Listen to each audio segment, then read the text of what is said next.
જય શ્રી કૃષ્ણ. મિત્રો, સ્વાગત છે આપ સૌનું મારી યુટ્યુબ ચેનલ હું સત્સંગીમાં. આજે આપણે સાંભળીશું અક્ષય તૃતીયાની વાર્તા. વૈશાખ શુક્લ ત્રીજને અક્ષય તૃતીયા કહે છે, કારણ કે આ દિવસે કરવામાં આવેલું જપ, તપ, જ્ઞાન, અન્નદાન અક્ષય ફળ આપનારા હોય છે. આનો કદી ક્ષય થતો નથી, તેથી આને અક્ષય તૃતીયા અથવા તો અખાત્રીજ કહે છે. જો આ વ્રત સોમવાર અને રોહિણી નક્ષત્રમાં આવે તો મહાફળદાયક માનવામાં આવે છે. આ દિવસે જે પણ શુભ કાર્ય કરવામાં આવે તેનું ખૂબ જ સારું ફળ મળે છે. હવે આપણે જાણીએ કે વ્રત કઈ રીતે કરી શકાય. વ્રતના દિવસે બ્રહ્મ મુહૂર્તમાં ઉઠો, ઘરની સફાઈ અને કાર્યથી પરવારીને પવિત્ર જળથી સ્નાન કરો. ઘરમાં કોઈ પવિત્ર સ્થળ પર ભગવાન વિષ્ણુની મૂર્તિ કે ચિત્રને સ્થાપિત કરો અને નીચે આપેલા મંત્રને સંકલ્પ કરો. મમાખિલ પાપ ક્ષયપૂર્વક સકલ શુભ ફલ પ્રાપ્તયે ભગવત પ્રીતિ કામનયા દેવત્રય પૂજનમહમ કરીશ્યે. આ સંકલ્પ કરીને ભગવાન વિષ્ણુનું પંચામૃતથી સ્નાન કરો. ભગવાન વિષ્ણુની પૂજા કરી તેમને સુગંધિત માળા પહેરાવો. નૈવેદ્યમાં ઘઉંનો સત્તુ, કાકડી અને ચણાની દાળ ધરાવો.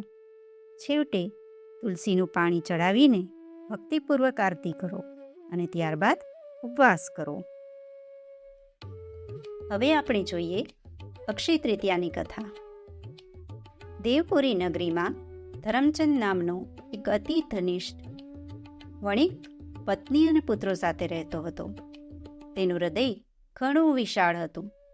તપ ત્યાગમાં એ સૌથી આગળ રહેતો. સાધુ સંતોને ઘરે બોલાવી જાતે પીરસતો. ગામમાં કોઈ ભૂખ્યું હોય તો ઘરે બોલાવીને જમાડતો. રોજ સવારે ગાય અને કૂતરાને ખવડાવતો અને સાંજે કીડિયારો પૂરતો.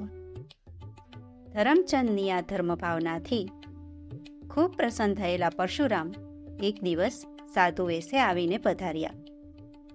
વણિકે પરશુરામને આસન આપીને જમાડ્યા. પછી પરશુરામ બોલ્યા, હે ધર્મિષ્ઠ વણિક, તું હજુ અક્ષય તૃતીયાની વ્રતની મહાત્મ્યથી અજાણ છે.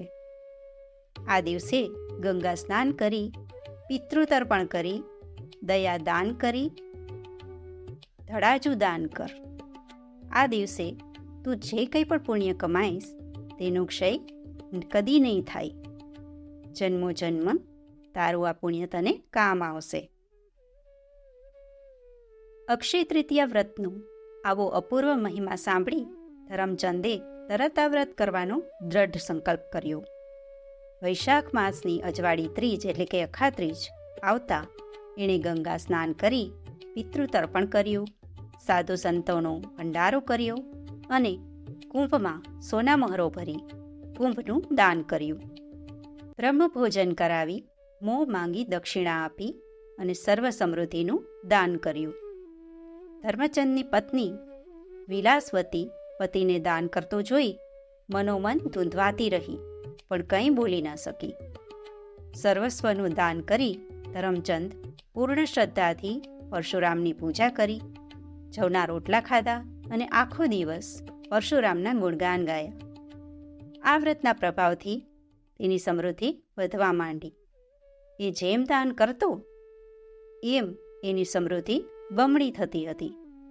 આ વ્રતના પ્રભાવે બીજા જન્મે ધરમચંદનો જન્મ રાજકુળમાં થયો અને સમય જતાં એ રાજા બન્યો. એ જન્મમાં પણ દાનની ધારા ચાલુ જ રાખી તો એ પણ એનો ભંડાર ભરેલો જ રહેતો. દાન ધર્મથી એણે એટલી બધી કીર્તિ પ્રાપ્ત કરી કે મૃત્યુલોકમાં સૌ તેને ભગવાન માની પૂજવા લાગ્યા. મૃત્યુ પછી એ હંમેશના માટે દેવલોકમાં વસ્યો.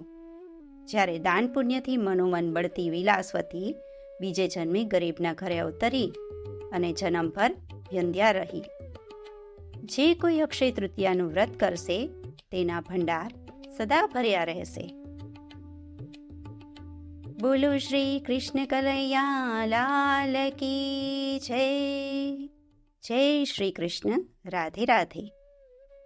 મિત્રો, આશા રાખું છું આપને આ વાર્તા જરૂર પસંદ આવી હશે અને ફરી મળીએ બીજી એક નવી વાર્તા માટે. ત્યાં સુધી જય શ્રી કૃષ્ણ.